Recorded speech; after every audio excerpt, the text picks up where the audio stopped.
자, 예를 들어서 상가 건물주하고 무조건 계약을 하기로 이미 구두로 말로 약속을 해놓고 좋다 내일 계약서 쓰자 말을 다 맞춰놓은 상태입니다. 이때 이 건물주한테 갑자기 전화가 걸려와요. 받아보니까 땡땡 부동산이라고 하는데 또 다른 부동산이에요. 5만원 더 쳐서 105만원에 계약할 사람 데리고 있다. 자기네들하고 계약을 하재요. 거기랑 하지 말고, 그러니까 우리랑 하지 말고 자기랑 하재요. 그러면 거의 대부분 건물주들은 별 고민 없이 105만원을 선택합니다. 보통 상식대로라면 당연히 약속을 이미 해놨으니까 약속을 지킬 거라고 생각을 하기가 쉽거든요. 근데 사업을 하는 분들은 이익에 굉장히 예민해요. 돈 앞에 진지해진다고 말씀드렸죠. 바로 갈아탑니다. 웬만하면 갈아탑니다. 신뢰관계와 상관없이 저쪽에서 5만원 더 챙겨준다는데 어떻게 할 거냐, 나는 이 5만원 낮춰서 계약할 수가 없다, 5만원을 더 올려달라 해라, 이런 식으로 나옵니다. 이거는 신뢰관계가 어느 정도 쌓여있다고 해도 이렇게 나와요. 근데 만약에 신뢰관계가 없다, 바로 계약 깨트리고 당장 계약해버립니다. 사업하는 사람들은 원래 이익을 따라갑니다. 아닌 사람도 있죠. 제 이야기는 이게 평균이라고 생각하시는 게 속이 편하다 이겁니다. 판단하는 데도 편하고. 한 가지 예외가 있어요. 우리 부동산을, 나라는 중개사를 거래처라고 인식하게 만들면 됩니다. 사업자들 특징이 거래처하고 한 약속은 쉽게 못 깨거든요. 쉽게 안 깨려고 합니다. 건물주들이 돈 얼마의 신뢰를 저버리는 거는 여러분을 거래처라고 생각을 안 해서 그래요. 거래처라고 생각 안 할 때 쉽게 깨버리는 경우가 많습니다. 만약에 여러분이 그 건물의 관리 부동산이다, 그럼 그걸 거래처라고 여기거든요. 그간에 쌓은 신뢰를 쉽게 못 깨요. 그런 경험을 굉장히 많이 해보셨을 겁니다. 어떤 건물에 계약을 하려고 했는데 관리 부동산이 있대요. 아, 관리 부동산 꼭 끼고 계약을 해야 되겠냐, 우리가 더 비싸게 받아줄게요 해도 건물주는 안 한다고 하는 경우가 굉장히 많습니다. 그게 거래처라고 인식하기 때문이에요. 제가 기브앤테이크 관련해서 이야기할 때 관리 부동산도 거래처라고 했지 않습니까? 그러니까 그 부동산의 건물주도 중개인 입장에서는 거래처예요. 건물주한테 선물을 주는 것도 거래처 관리하는 거라니까요. 그렇게 관리를 해야지 거래처가 되는 거예요. 내가 막 열심히 막 충성을 다해서 일을 했다, 그러면 거래처로 인정을 해줘요. 근데 아닌 사람도 많습니다. 만약에 중개를 하면서 어떤 건물을 관리하게 됐는데 이게 암묵적으로 관리하게 된 거예요. 그런 거 있지 않습니까? 건물주가 이제 구두로 딱 이야기를 해요. 이제부터 당신이 내 건물을 관리해달라. 이제 뭐 다른 데서 연락 오더라도 난 절대 연락 안 받을 거다. 무조건 당신한테 돌릴 테니까 계약을 해달라. 이런 식으로 완전히 거래처 관계가 형성되기 전까지는 암묵적인 관계가 형성이 돼요. 그 전 단계가. 그러면 내 입장에서는 분명히 거래처 같은데, 전속은 100% 같은데, 물론 전속 계약서는 없습니다. 아니 분명히 내가 생각하기에는, 어떤 겉으로 보여지기에는 명목상으로는 내가 관리 부동산이 맞는데 약간 불안불안한 그런 관계가 있어요. 그런 단계가 있거든요. 근데 그런 단계에서 임대를 빨리 못 빼요. 그러면 어떤 부동산에서 딜이 왔을 때 바로 잘려나갈 수 있습니다. 조금이라도 이익이 가면 버려질 수가 있어요. 이 거래처의 단계를 높여가는 것도, 이것도 중개인의 능력입니다. 거래처라고 인식이 되면 조금 더 생각을 해줘요. 일종의 우선권을 주고 기다려주는데, 그게 아니면, 그런 관계가 아니면 이익이 1이라도 더 나는 쪽으로 별 고민 없이 손을 잡아버립니다. 더 높은 이익 쪽으로 손을 잡는 거는 사업자한테는 너무나 당연한 판단이거든요. 자, 이거는 이익일 때 말이지, 만약에 손해가 되는 제한이다, 그러면 어떨까요?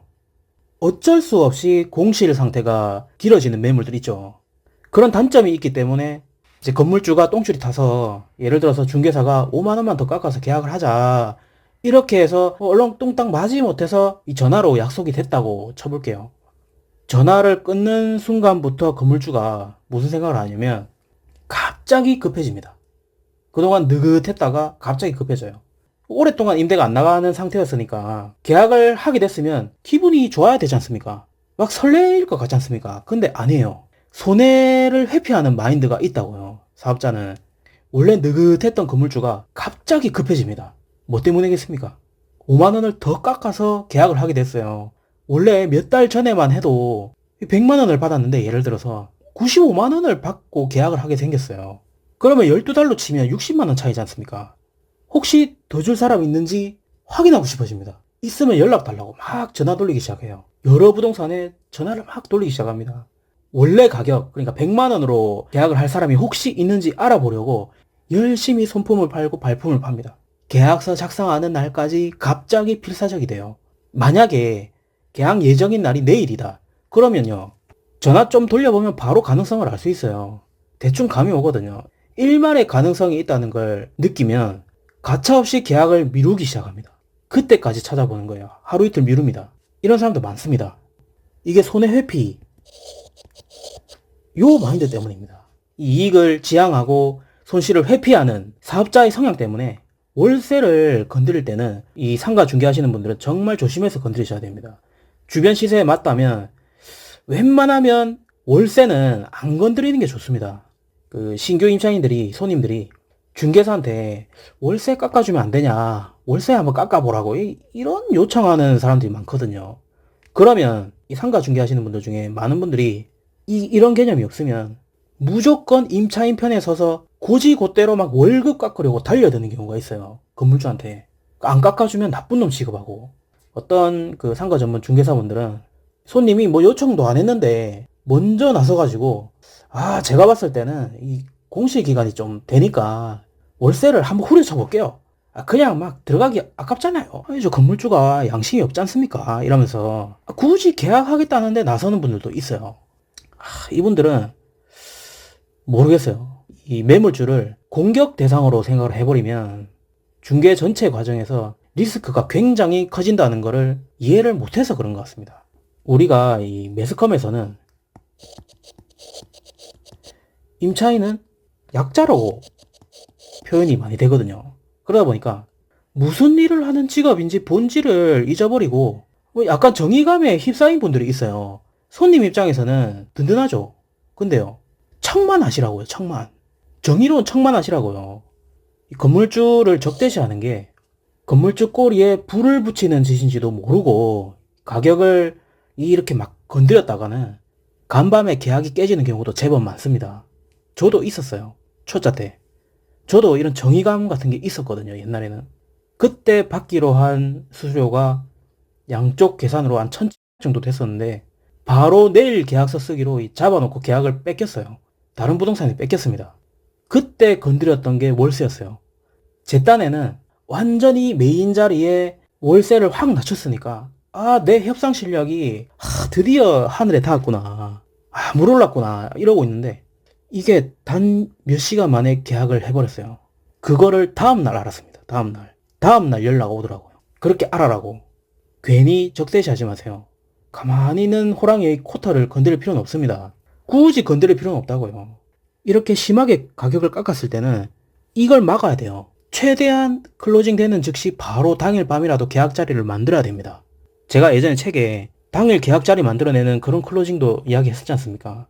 그런 경우가 여기에 해당이 돼요. 많이 깎았을수록 정말 위험합니다. 계약이. 만약에 당일 밤 계약이 안 된다 그러면 가계약금부터 바로 입금시켜버려야 돼요. 소액이라도 걸어버려야 됩니다. 문제는 이게 임대업을 오래 한 건물주분들은 그게 자기 사업이거든요. 사업하는 사람들 공통점 중에 협상이 습관처럼 붙는다 했지 않습니까? 너무 손해보는 것 같으면 무슨 핑계를 대서든 계좌를 안 주려고 하거든요. 차라리 당일 계약 자리 만드는 게 더 수월할 때도 있어요. 지금 이 계약하실 분이랑 같이 있다. 내일 다른 데 계약하려는 거 내가 억지로 잡아놓은 거라고. 이런 식으로라도 해야 돼요. 우리는 또 우리 나름대로 핑계를 대서 계약을 성사시키는데 최선을 다해야 됩니다. 그러려면 이런 제안을 하기 전에 정말 급하면 내가 당신을 바로 부를 수도 있다. 이런 이야기를 해놔야 되겠죠. 그 손님한테. 이런 딜을 할 때는 손님도 클로징이 어느 정도 돼 있는 상태여야 됩니다. 당장 튀어올 수 있게 스탠바이 시켜놓고 그거 각오하고 내가 물어보겠다. 그러면 이 한 방으로 양쪽 다 클로징이 되는 경우도 있거든요. 그때 왜 놓쳤냐면 이게 막혔어요. 방금 이야기한 이 모든 게 다 막혔어요. 이분이 건물이 굉장히 많았거든요. 임대 협상한 경험도 많으셨고 또 오래된 만큼 친한 부동산 소장님도 많이 알고 계셨다고 그렇게 알고 있습니다. 계좌를 달라고 했는데 그때가 밤이었어요. 내일 오전에 계약할 건데 왜 받냐고 안 주더라고요. 그래서 못 받았어요. 오늘 밤늦게 계약하자 하니까 오늘은 너무 바빠서 안 된다고 저를 다독이더라고요. 안심하라고. 자기가 얼마나 손해를 보는지 누구보다 잘 알아요. 건물주들은. 이 사업한 사람들은. 그때 실수했던 게 지금 생각해도 너무 많이 깎았어요. 만약에 너무 많이 깎았다. 그리고 반응이 조금 그렇다. 이런 식이다. 그러면 중개사는 계약이 깨질 가능성도 있다고 염두에 두고 있어야 됩니다. 그럼 어떻게 해야 될까요? 이렇게 막 무조건 계약을 깎으려 하지 말고 이 방법이 다 있습니다.